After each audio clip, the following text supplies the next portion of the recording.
Sir Ratan Tata थे गालबन, तो उन्होंने ना सबसे पहले लेबर राइट्स इंट्रोड्यूस किए थे इंडिया में, क्योंकि as far as I know उससे पहले लेबर राइट्स एग्जिस्ट नहीं करते थे। टाटा मोटर्स ने सस्ती गाड़ियाँ इंट्रोड्यूस कराई जो कि 3 पहियों पे चलती थी। That was similar to rickshaws out there.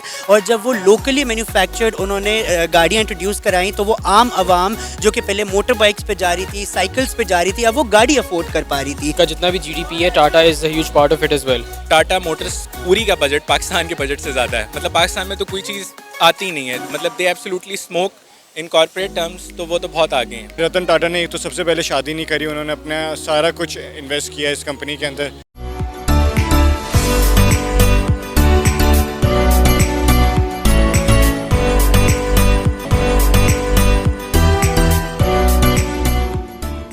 अस्सलाम वालेकुम, नमस्ते एंड सत श्री अकाल व्यूवर्स। आई एम महविश नाज और आज हम बात करेंगे टाटा एम्पायर्स की। टाटा एम्पायर्स इंडिया की एक ऐसी कंपनी है जिसको बिजनेस टाइकॉन भी कहा जाता है और उसकी इस वक्त नेटवर्क की वर्थ 1.23 बिलियन डॉलर्स है। जी हाँ, एक कंपनी की नेटवर्थ जो है वो 1.23 बिलियन डॉलर्स है, जबकि पाकिस्तान का टोटल जीडीपी अगर देखा जाए तो वो 2.63 बिलियन बनता है, जो कि कंपैरेटिवली इंडिया बहुत कम है।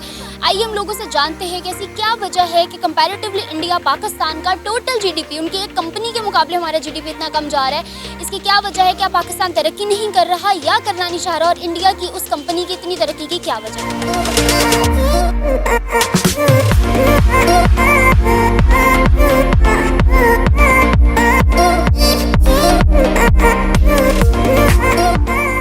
अस्सलाम वालेकुम। वालेकुम अस्सलाम। क्या नाम है आपका? अहमद। अब्दुल्ला। मेरा नाम मुस्तफ़ा है। इब्राहिम। टाटा एम्पायर्स के बारे में तो पता होगा, बिजनेस टाइकॉन कंपनी है इंडिया की जो कि इतना आगे जा रही है। आपको क्या लगता है इसकी तरक्की की क्या वजह है? बिल्कुल, टाटा को कौन नहीं जानता। ये तो वो ऐसी कंपनी है जिसकी केस स्टडी हर यूनिवर्सिटी, हर कॉलेज के अंदर बताते हैं, बिकॉज बहुत कम टाइम के अंदर इन लोगों ने इतने सक्सेसफुल हो गए कि इन्होंने अपने हॉस्पिटल्स खोल लिए, स्कूल्स खोल लिए, ऑटो इंडस्ट्री के अंदर चले गए और इतना स्ट्रॉन्ग हो गए कि इनकी पूरी जो ग्रोथ है कंपनी की, it's on a positive trend. और इनकी पाकिस्तान की जीडीपी ग्रोथ से भी अगर आप कंपेयर करें तो इट्स इक्वलेंट और probably more than that in a very less span of time. तो it is a great company. And what was your question कि क्यों इनकी कंपनी का क्या राज है सक्सेस का? सो इनकी कंपनी का ये राज है, मैं एक डॉक्यूमेंट्री देख रहा था टाटा के जो ओनर हैं उनके बारे में, और उन्होंने कहा था कि हमेशा बिजनेस वो होता है कि आप पूरी दुनिया के अंदर कोई गैप होता है, आप उसको अंडरस्टैंड करें और उस गैप को फुलफ़िल करें। जब आप उस गैप को फुलफ़िल कर लेते हैं तो इवेंचुअली वो सल्यूशन बन जाते हैं लोगों के लिए और लोगों की ज़िंदगी आसान हो जाती है। इसी तरह अगर हम एग्जांपल लें टाटा मोटर्स की, टाटा मोटर्स ने सस्ती गाड़ियाँ इंट्रोड्यूस कराई जो कि 3 पहियों पे चलती थी। That was similar to rickshaws out there. और जब वो लोकली मैन्युफैक्चर्ड उन्होंने गाड़ियाँ इंट्रोड्यूस कराई तो वो आम आवाम जो कि पहले मोटर बाइक्स पे जा रही थी, साइकिल्स पे जा रही थी, अब वो गाड़ी अफोर्ड कर पा रही थी। सो लिविंग स्टैंडर्ड बढ़ा था, एम्प्लॉयमेंट क्रिएट हो रही थी। ऑल इन ऑल वो ऐसे काम कर रहे थे जिससे कंट्री का फ़ायदा हो रहा था और आवाम का फ़ायदा हो रहा था। So I feel the crux of the success of Tata Motors is the fact कि वो अपनी कंट्री के लिए काम करते हैं, सच्चे दिल से काम करते हैं और मुहिब्बे वतन है। मेरा ख्याल है सबसे पहले तो ऑब्वियसली उनका प्रोडक्ट है। वो जो प्रोडक्ट्स दे रहे हैं वो बहुत लो कॉस्ट और मैसेज को वो लोग करते हैं, केटर कर रहे हैं। जितने भी आम आदमी, आम लोग हैं, लो कॉस्ट प्रोडक्ट्स उनको दे रहे हैं। उनके जो बड़े ट्रक्स हैं वहाँ से लेके छोटी गाड़ियों तक, टाटा नैनो और इस तरह की इनकी जितने भी वो हैं लाइन है पूरी, वो बहुत कन्वीनियंट है लोगों के लिए परचेज़ करना और इस्तेमाल करना। तो इनकी मतलब वैल्यू बहुत अच्छी है जो ये ऑफ़र कर रहे हैं। और उसके अलावा ज़ाहिर इंडिया में बहुत सस्ती लेबर है and lot of other things as well. फिर यहाँ से खैर दे वेंट ऑफ। तो फिर मुस्तफ़ा साहब मुझे ये बताएं कि टाटा एम्पायर के बारे में तो आपको पता होगा कि इंडिया की एक ऐसी बिजनेस टाइकॉन कंपनी है जिसकी नेटवर्थ 1.23 बिलियन डॉलर्स है, जो कि कंपैरेटिवली पाकिस्तान बहुत ज़्यादा है। मुझे ये बताएं कि आपको क्या लगता है उसकी तरक्की की क्या वजह है? आई थिंक गुड एंटरप्रेन्योरशिप है, क्योंकि स्टार्ट में जहाँ तक मुझे पता है कि जो सर रतन टाटा थे गालबन, तो उन्होंने ना सबसे पहले लेबर राइट्स इंट्रोड्यूस किए थे इंडिया में, क्योंकि as far as I know उससे पहले लेबर राइट्स एग्जिस्ट नहीं करते थे। तो basic health insurance, basic education and better working conditions, क्योंकि आई थिंक जहाँ इंडिया में वो थी तो वहाँ बहुत मतलब इट वाज क्वाइट हॉट और बड़ा बॉक्सन किस्म का था। तो उसके बाद उन्होंने वो किया, उसके बाद उनकी वजह से ही actually lobbied into the Indian government और उन्होंने फिर ये लेबर राइट्स ही made it official in India. That was one of the reasons जिस वजह से उनके पास ही had always cheap labour from the start. And I think उनके पास अच्छा कैपिटल भी था। फिर एक विजन थी, फिर जिस तरह टाटा ने ultimately I guess Range Rover acquire की, जैगवार मोटर्स एक्वायर करी, तो वो इतने बड़े स्केल पे फिर खुद ही आ गया है। आई गेस इसके अलावा भी उनके काफ़ी एक कॉन्ग्लोमरेट है कंपनीज़ का, जिसमें छोटे छोटे सब बिजनेसेस हैं, तो I guess that's the reason. सबसे पहले तो मैं उनके बारे में, रतन टाटा जो उनके ओनर हैं, उनके बारे में मैं पढ़ रहा था कि रतन टाटा ने एक तो सबसे पहले शादी नहीं करी, उन्होंने अपना सारा कुछ इन्वेस्ट किया इस कंपनी के अंदर। दूसरी जो उनकी सबसे बड़ी बात है कि एक डॉक्यूमेंट्री में देख रहा था कि उन्होंने अपने एम्प्लॉइज़ के लिए वो कितना करते हैं, कि इनफैक्ट वो अपने एम्प्लॉइज़ के घर जाके उनकी तबीयत का पूछते थे अपनी जवानी में। तो इस तरह की कमिटमेंट जो है उसके लिए जो नॉर्मल एम्प्लॉइज़ हैं वो काफ़ी आगे बढ़ के काम करने की करते हैं। दूसरी बात उनकी कंपनी का, अगर आप सक्सेस का पूछे तो उनकी कंपनी का सक्सेस जो है वो सोलली बेस्ड है कि उन्होंने इंडिया के लिए काम किया, उन्होंने इंडिया के मार्केट गैप्स को डिस्कवर किया। फॉर एग्जांपल उनकी ऑटोमोबाइल इंडस्ट्री में अगर आप देखें तो 1-1 लाख की, 2-2 लाख की उन्होंने गाड़ियाँ निकाली, जिसकी ऑब्वियसली कि जो उनकी एवरेज आवाम है उनके लिए काफ़ी एक्सेसिबल हो जाती है। तो इस तरह से गैप्स डिस्कवर करके, इंडिया के लिए काम करके, लोगों के लिए काम करके, उनकी कंपनी की सक्सेस काफ़ी डिफरेंट डिपार्टमेंट्स में बढ़ी। अगर कंपैरेटिवली टाटा मोटर्स के कंपैरेटिवली हम पाकिस्तान को देखें, पाकिस्तान की इकोनॉमी को देखा जाए तो ये बहुत लो है। एज यू नो कि यहाँ का जो जीडीपी रेट है 2.36 बिलियन, कंपैरेटिवली टाटा मोटर्स अगर एक और कंपनी बन जाए इंडिया में, एक और कंपनी वैसी बन जाए तो बहुत आगे चला जाएगा इंडिया, और पाकिस्तान उसके मुकाबले में ज़ीरो पे रह जाएगा। पाकिस्तान महज एक इम्पोर्ट कंपनी बन के रह गई है, एक्सपोर्ट्स ख़त्म होते जा रहे हैं यहाँ से। क्या वजह है इसकी? देखिए, इसकी वजह हमारी इकोनॉमिक पॉलिसीज़, हमारी फॉरेन पॉलिसीज़, गवर्नमेंट पॉलिसीज़ रह चुकी हैं। लेकिन today as we speak I see light at the end of the tunnel.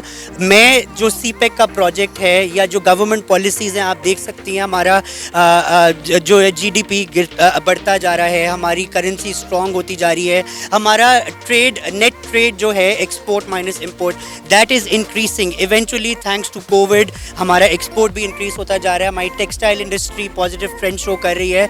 So I feel ये जो आपका क्वेश्चन था कि पाकिस्तान क्यों नहीं आगे जा पा रहा है, या इंडिया के अंदर टाटा जैसी अगर एक और कंपनी आ जाती है तो वो कहाँ से कहाँ चला जाएगा, आई फील आप थोड़ा ऑप्टिमिस्टिक तरीके से इसको देखें। और सीपेक एक वाकई नेमत है पाकिस्तान के लिए। अगर सीपेक आ जाता है पाकिस्तान के अंदर और आ रहा है, जिस तरह आप नॉर्थ जाके देखें, रोडें बन रही हैं, मशीनरी आ रही है, चीज़ें हो रही हैं, तो आई फील अगर 5 years down the lane CPEC हो जाता है, टूरिज्म आ जाता है, तो पाकिस्तान भी किसी से कम नहीं है। इतना बड़ा जो अब चेंज आ रहा है हमारे पाकिस्तान में भी, चीज़ें जो हैं बहुत हद तक बेटर हो रही हैं, लेकिन आपको क्या लगता है उसके बावजूद भी क्या पाकिस्तान की इकोनॉमी जो है इंडिया की टाटा एम्पायर को कम्पीट कर सकती है?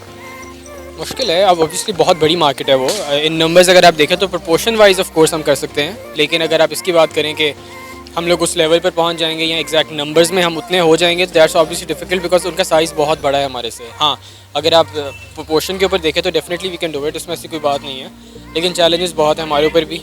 ज़ाहिर है चाइना की तरफ से ये वो हमारा कॉस्ट मीट करना बहुत मुश्किल है हमारे लिए। अच्छा, टाटा एम्पायर्स जो है उसके पीछे जितनी मेहनत है, जितनी ज़्यादा इन्वेस्टमेंट है, टाइम की, एनर्जी की, दिमाग की, इतने सारे लोगों की, उस सारों के कंपैरेटिवली अगर हम यहाँ कोई प्रोजेक्ट खोलते हैं, कोई चीज़ लॉन्च करते हैं या किसी चीज़ पे इन्वेस्ट करते हैं, तो आपको क्या लगता है कि उस चीज़ को आगे जाने के लिए हमारी इकोनॉमी को कितना सपोर्ट करना चाहिए? हमारी इकोनॉमी इस लेवल की है? हमारी इकोनॉमी तो डेफिनेटली उस लेवल की एग्जिस्टिंग पोटेंशियल भी बहुत है हमारे पास, बट वहाँ पे इशू ये आ जाता है कि अनलेस गवर्नमेंट बैकिंग नहीं होती है तो वो कुछ नहीं कर पाएंगे यहाँ पे ऑन देम ओन सेल्व्स। तो आप देखें, अगर ease of doing business create करना पड़ेगा गवर्नमेंट को, टैक्सेस के अंदर आपको रिबेट देनी पड़ेगी, आपको पावर देनी होगी, और इस तरह की बहुत सारी चीज़ें हैं। तो वो जब तक नहीं होंगी तब तक हम लोग कहने को तो एक प्रोटेक्शनिस्ट इकॉनमी है, हम लोग बाहर से लोगों को नहीं आने देते, महंगे प्रोडक्ट्स इंपोर्टेड हम लोग दे रहे हैं ताकि हमारी लोकल इकॉनमी बढ़े, लेकिन at the same time local economy के पास कुछ हम ईज़ ऑफ बिजनेस नहीं दे रहे हैं। हम लोग उनको सस्ती बिजली नहीं दे रहे हैं, उनको रॉ मटेरियल नहीं सस्ता दे रहे हैं, रॉ मटेरियल महंगा हो रहा है, डॉलर रेट महंगा हो रहा है, फिर उसके अलावा इंडस्ट्रियल जोन्स अच्छी नहीं है। तो बहुत सारे अगर वो हम सर्विसेज देते हैं तो definitely there is no doubt. मुझे इतना पता है कि टाटा मोटर्स पूरी का बजट पाकिस्तान के बजट से ज़्यादा है। मतलब पाकिस्तान में तो कोई चीज़ आती नहीं है, मतलब they absolutely smoke in corporate terms, तो वो तो बहुत आगे हैं। मतलब we have a lot to learn from them. Comparatively Tata empires Pakistan की इकोनॉमी बहुत पीछे जा रही है। आपको क्या लगता है, क्या हमें टाटा जैसे प्रोडक्ट्स को देख के उनसे जो है हमें इंस्पिरेशन लेके उनसे मोटिवेट हो के हमें ऐसी चीज़ें अपने मुल्क में नहीं करनी चाहिए? सबसे पहले तो हमें अपने मुल्क से लालच, करप्शन ये सब ख़त्म करनी चाहिए ताकि हम लोग आगे बढ़ के अपने मुल्क के बारे में सोच सकें, अपने मुल्क के लोगों के बारे में सोच सकें और मुल्क को बेहतर किस तरह बनाना है उसके बारे में सोच सकें और उस टाइप के फिर प्रोडक्ट्स निकालें। वही बात है कि टाटा ने 1 लाख की गाड़ी निकाली, क्यों निकाली? क्या क्योंकि उसको पता है कि जो मास अवाम है वो अफोर्ड नहीं कर सकती 10-10 लाख की गाड़ियाँ, 20 लाख की गाड़ियाँ, वो 1 लाख की गाड़ी अफोर्ड कर सकती है, छोटी हो बट फैमिली 4 लोग की, 5 लोग की आ जाए उसके अंदर।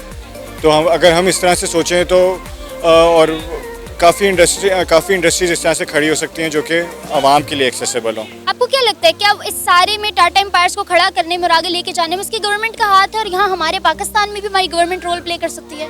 हमारी गवर्नमेंट ऑब्वियसली रोल प्ले कर सकती है और रोल प्ले करती है in terms of subsidies, in terms of tax redemptions और बहुत सारी ऐसी चीज़ें हैं जो गवर्नमेंट करती है। अगर आप बड़ी इंडस्ट्रीज़ को देखें, आप टेक्सटाइल को देख लें, आप फर्टिलाइजर्स को देख लें, आप फार्मर्स को देख लें, हमारी गवर्नमेंट की ऐसी पॉलिसीज़ होती हैं जो कि वो नए नए बिजनेसेस प्रमोट करती हैं, बहुत सारी ऐसी चीज़ें करती है। जैसे अभी ई कॉमर्स एक नई चीज़ है जो कि पाकिस्तान के अंदर आ रही है। अभी रिसेंटली लास्ट मंथ अगस्त के अंदर जो है हमारी कैबिनेट ने एक सीपेक एक ई कॉमर्स से रिलेटेड जो है बिल पास करा है, जिसकी वजह से big companies like Alibaba, Amazon are coming into play and e commerce is also booming. So पहले जिस तरह हम लोग देखते थे ट्रेडिशनली लेदर के बिजनेस चल रहा है, टेक्सटाइल का चल रहा है, या फिर बहुत ज़्यादा जो है हम फार्मिंग की तरफ जाते थे, अब एक ई कॉमर्स भी एक नया सेक्टर है जिसको गवर्नमेंट ने पहचाना है। और अब आप देखें आगे जाके काम कैसे करेगा। एयरलिफ्ट टाइप कंपनीज, फूड पैंडा, करीम, ऊबर, ये सारी कंपनीज आ रही हैं पाकिस्तान के अंदर,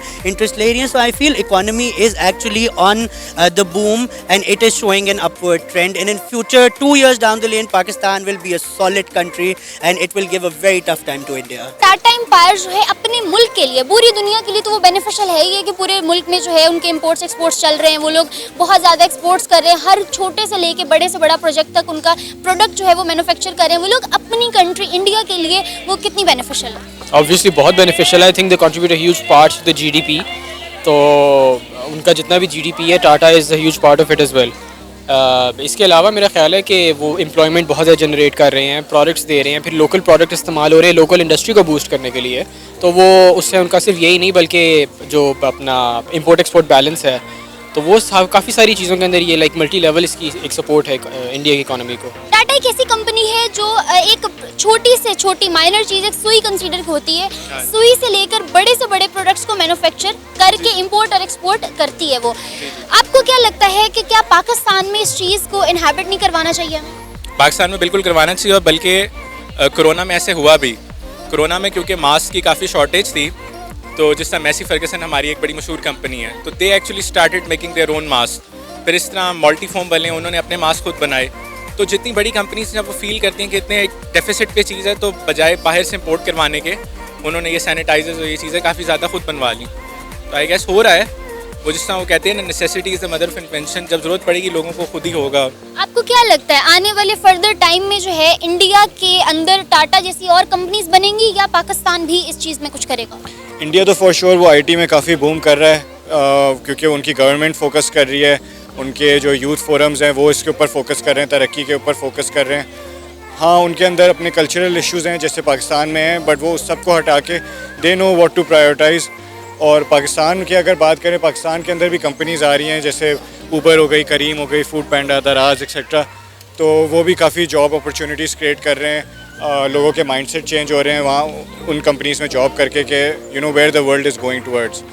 तो होपफुली सून नहीं बट 5-10 साल में इंशाल्लाह we will see a change in the youth of Pakistan, कि वो मुल्क के लिए कुछ करें और कुछ इस तरह की कंपनीज प्रोड्यूस करें। Okay viewers, as you guys have seen के लॉजिकल फैक्ट्स को सामने रखते हुए हमने लिए लोगों के जवाबात और देखे उनके रिएक्शंस। इसके साथ साथ आज की वीडियो से मुझे दें इजाज़त। फर्दर वीडियोस के लिए कमेंट सेक्शन में अपने सजेशन ज़रूर दीजिएगा। हमारे चैनल को लाइक, सब्सक्राइब और बेल आइकन को क्लिक करना बिल्कुल मत भूलिएगा। तब तक के लिए अल्लाह हाफ़िज़।